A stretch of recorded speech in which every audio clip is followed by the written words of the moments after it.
Hi guys! Wala akong long intro pero meron akong tips para sa iyo. Embrace your imperfection. So, gusto ko ma-realize mo na nagsimula ako sa YouTube.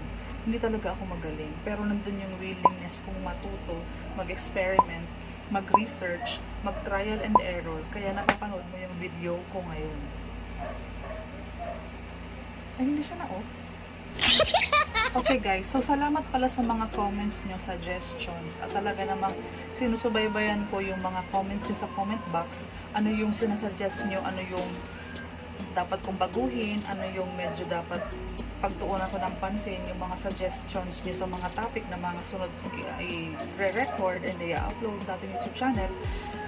Talagang tinatandaan ko siya, and nagpapasalamat ako sa mga criticism, mga suggestions na sinasabi, ma'am, yung boses mo medyo mahina, ma'am, medyo dapat buhay kang mag-record, ma'am, minsan maging jolly ka naman, ma'am, minsan talagang pong pinapakinggan ko kasi nga, di ba, hindi talaga ako perfect nung nagsimula, and gusto kong iparealize sa inyo na natututo din naman ako every after kong mag-upload ng isang video.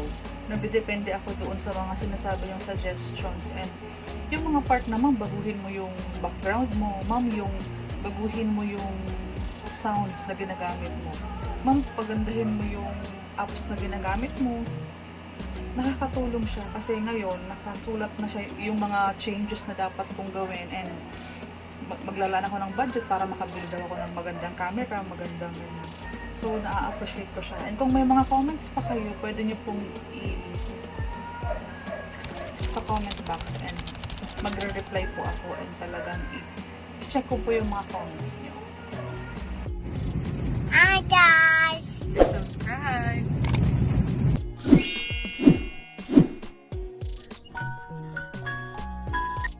Paano mag-trending yung video mo?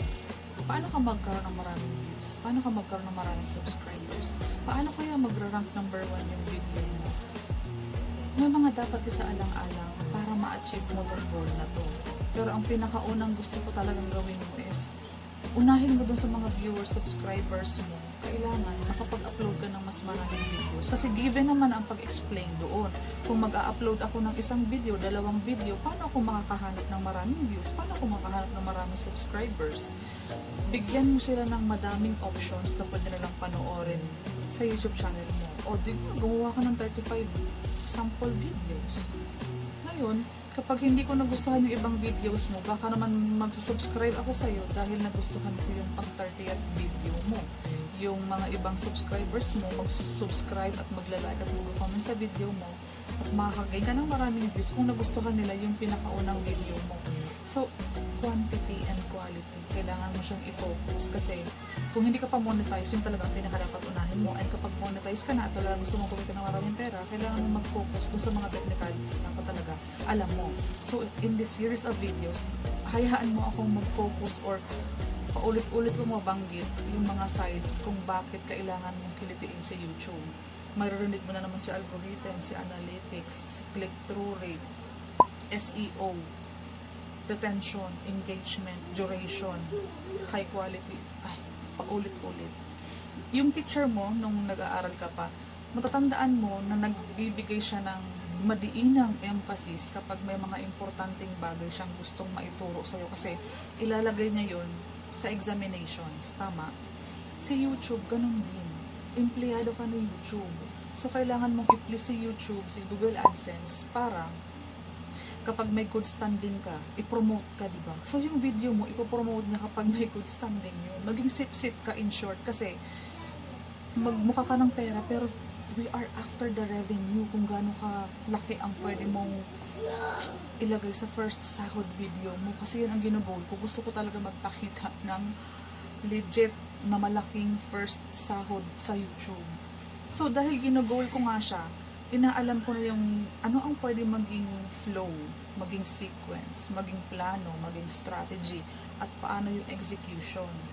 So, sa back office ni YouTube, doon sa YouTube Studio, nandun kasi yung mechanics or nandoon yung references kung paano mo siya mag-please, paano matutuwa sa YouTube. Doon ka magbabase kung talagang gusto mong magawa ng tama yung trabaho mo. Algorithm, andyan na naman tayo sa watch retention. Bakit gusto ni Google AdSense na mas mahaba ang videos mo? Ba't na-appreciate ni YouTube na yung video content mo is maganda? And kapag na-promote ka, libre na yung pag-promote ni YouTube sa'yo 24 hours. Gusto mo ba yung video mo nasa sidebar lagi nakikita? Na every time pumupunta yung mga subscribers or mga new visitors ng channel mo, nakikita niya yung variety of video na ino-offer mo, na after nilang mapanood yung first video mo, nakalatag na yung next video mo na dapat panoorin nila. Kasi sinasuggest ni YouTube yun doon sa manonood mo na, hey, si Cindy may iba pa siyang video na may matututunan ka rin sa video na yun. So, i-promote ni YouTube yung video mo. So, that's 24 hours. Walang biro yan. Kasi si YouTube, kasi system siya. Alam mo yun, may talagang nagbe-base siya doon sa mga date ang ibinibigay mo. Doon sa good standing na binibigay mo na may mga video kang madami, may mga videos kang umaangat. So, ang tendency niyan, lalo pa yun pinapaangat ni YouTube. Kaya yan ang dahilan bakit may mga nagtitrending na videos. May mga videos na umaabot ng million views. Kasi subscribers plus watch hours plus free promotion, nakaka-attract yan ng mas maraming viewers, mas madaming traffic na tinatawag. So, nagugustuhan yun ni YouTube. Pansinin mo, 3 years na yung video, nakaka-gain pa ng 5 million views kahit 3 years nang nag-i-air. Kasi nga, walang expiry. So, yun ang pinaka-goal natin. At least magkaroon tayo ng 10 na YouTube video na mag-trending. Kasi kapag nagma 1 million views yan, malaking revenue yan. And kapag naka 1 million views na yan, that's your first step. And yung next month salary mo, magkakaroon ng malaking epekto kasi dodoble pa yung million views into 3 million views. Ganon siya. So, kailangan alamin mo kung paano nangyayari yun. At ano yung mga dapat mong i-consider, paano mo siya ma-achieve.